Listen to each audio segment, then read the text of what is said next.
Նիկոլ Փաշինյանը մեկնել է Ստամբուլ։ Վարչապետի ֆեյսբուքյան էջից տեղեկանում ենք, որ այցը աշխատանքային է։ Ստամբուլում Փաշինյանին դիմավորել են թուրք պաշտոնյաներն ու ուղեկցել Էրդողանի մոտ, սակայն հանդիպան նպատակների ու քննարկման օրակարգերի մասին դեռևս ոչինչ հայտնի չէ։ Նախկին դեսպան Զյունիկ Աղաջանյանը կարծում է, որ առիթը հայ-ադրբեջանական հարցերն են եւ Էրդողանը փորձում է միջնորդի դեր ստանձնել։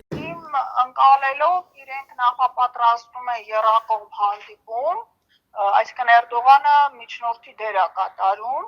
եւ պատահական չի, որ երեք արդեն Ալիևն է եղել այնտեղ եւ հերթական անգամ խաղաղության պայմանագիր կամ համաձայնագրի կոչվածի հետ կապված լրացուցիչ զիջումների հարցեր են քննարկվելու։ Իհարկե շատ ցավալի է, որ փաստացիորեն մեզ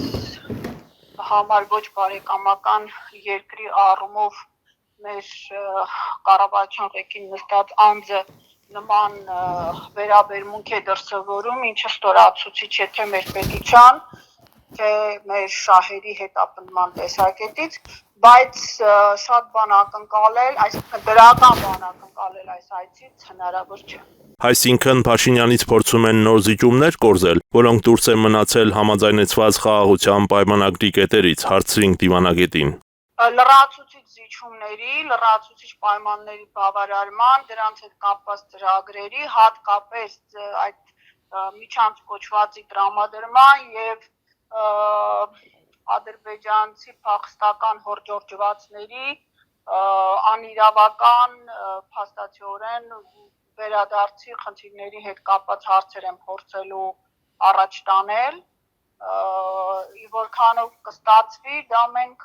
պիտի սպասենք եւ տեսնենք։ Նախկին դեսպանին հարցրինք, հայ առաքելական եկեղեցու դեմ արշավը, աշխարհի ամենաազդեցիկ հայերից մեկի կալանավորումը կապ ունեին այս հարցի հետ։ Փաշինյանը փորձում էր Էրդողանին հաճոյանալ, թե նրա ուղիղ հրահանգներ կատարում։ Եկեղեցու դեմ արշավի առումով տեսնում եմ, դա դեռևս 18 թվականից իրենց, այսպես ասած, որդեգրած քաղաքականության անբաժանելի մասն է, որը տարբեր դրսևորումներ է տեսել, եւ դա նպատակաուղղված է ոչ միայն հանրային պառակտումը խորացնելու, հայ առաքելական եկեղեցու դիրքերը նսեմացնելու եւ ընդհանրապես հայ ազգի դիմադրողականության հենասյուները ոչնչացնելու, որի ամենակարևոր կրողներից մեկը հենց առաքելական եկեղեցին է, հատկապես այն պայմաններում, երբ որ նախապատրաստվում են լրացուցիչ զիջումներ ու կորուստներ, եւ որի պարագայում